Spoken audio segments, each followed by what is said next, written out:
We're in the hugely privileged position of standing next to the brands, the clients, the marketeers, and more recently their procurement colleagues. And they offload their concerns, their issues, their fears about their agency relationships and the work that their agencies are doing for them. And when they come to us, when we're lucky enough to work with brands, it's almost like a therapy session because they feel that they can't talk to their agencies, but they can offload on us. And in seeing pitches across all areas of the marketplace, across all disciplines, what we're going to share with you tonight is just some really what we've seen from the best of agencies. We'll tell a few stories. We won't embarrass anyone, well, maybe one or two people. No, we won't. But it's really about how to avoid coming a close second, because whilst our experience is agencies pitching to brand marketeers, the principles apply to pitching for any kind of business. So I know there are some media owners in the room, I think, and so pitching for business, and this is all about how to avoid coming a close second. So hands up, quick, first survey. Anyone in the room who's not won a pitch of whatever description, and the feedback was, yeah, you were really good, you just came a close second. Yeah, the rest of you are lying bastards. Yeah. Okay, so what we're going to try and do is how to help you avoid coming a close second. And I think, if we were lucky enough, stupid enough to set up an agency, then we would want to come either first or last, either knock their socks off or be totally wrong, because a close second is nowhere. So I'm talking to a client. So client's doing some pitches with some agencies, meet up about 9ish, first meeting's 9:30, and the client says, haven't done a pitch before, can you just talk to me about how I should be a good client? What do I do? How should I act? And my observation on it was, okay, two things to think about.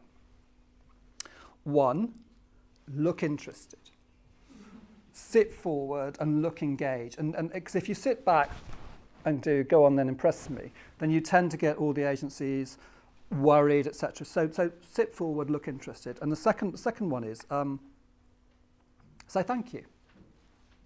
Because you might see an hour and a half, 2-hour presentation from an agency or from a media owner, whoever it may be, and that's the culmination of 2 or 3 months' work quite often. So it's just nice to be appreciative. And he said, okay, that's good notes, I'll follow that.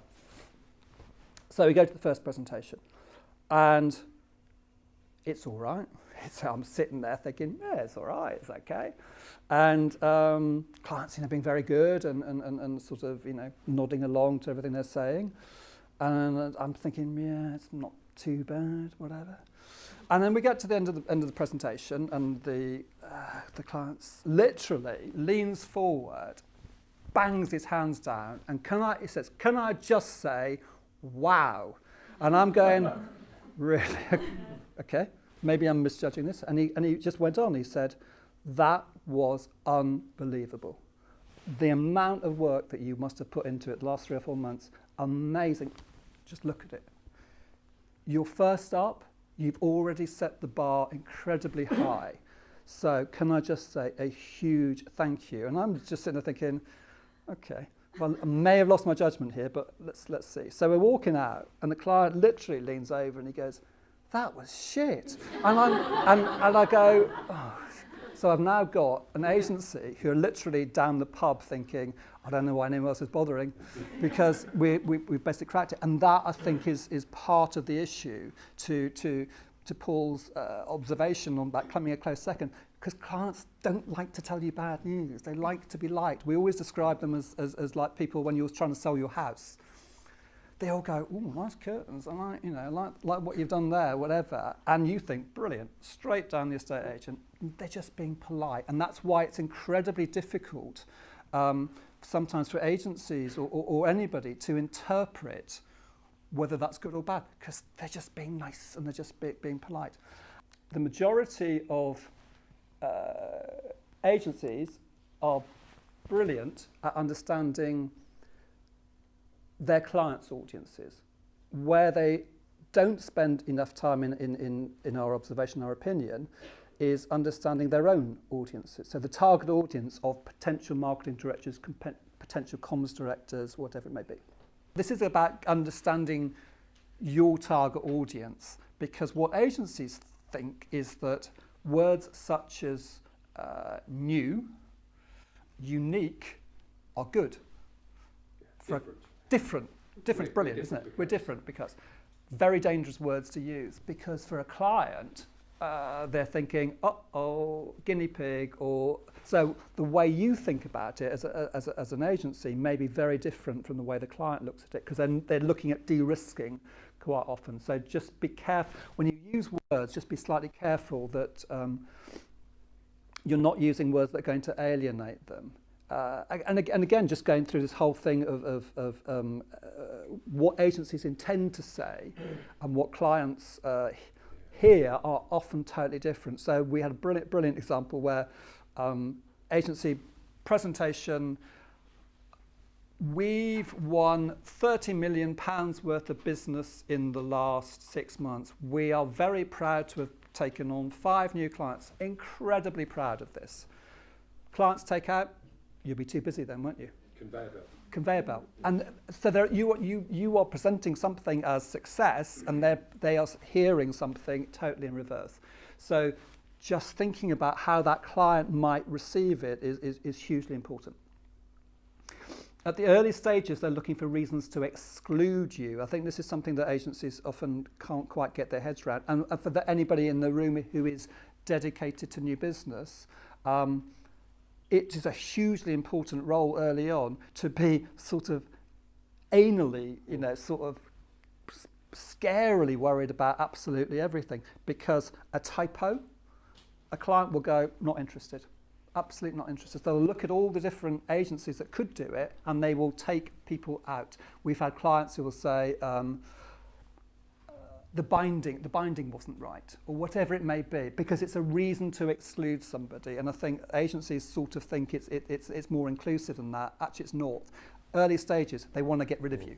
So my favourite story on this, of my favourite recent story, is doing a chemistry meeting at an agency. It was held in the chief exec's office, so it was sofas and bean bags, if you like, as opposed to around the boardroom table. And the meeting went very well. We're up on the 5th floor, and we go to the lifts to leave the agency. And while we're waiting for the lift to arrive, ever so casually, the chief exec of the agency said to, it happened to be the chief exec of the client, and it's very rare that you get chief execs involved at that stage, oh, where are your offices? He was making conversation while we were waiting for the lift. Client answers, we leave the building, we have the chit-chat in the car afterwards. And the client chief exec said he couldn't even be bothered to find out where our offices are, or he didn't have a team who informed him where. He was just told, be at this meeting, it's a new business prospect at 10 o'clock on Wednesday morning, do your thing, and then there's another one on Thursday afternoon at 3 o'clock. And it wasn't delivered like that, it wasn't meant to be like that, it was delivered, but on such things decisions are made. Because when clients take the trouble to go and meet with agencies, particularly where we're concerned, we don't go and meet 7 agencies and say 3 of the agencies can do it and 4 can't, and we're going to leave it to work for you to work out who's in which camp. You can all do the hygienic deliverables of what's required, and that allows the client to go, oh, thank God, I don't need to worry about that now. And so sometimes the decisions are made on the margins rather than the core of what your capabilities and expertise are. And a innocuous "where are your offices" comment did for that agency. I'm sure you're very good, but, because guess what? The other chief execs knew where clients' offices were.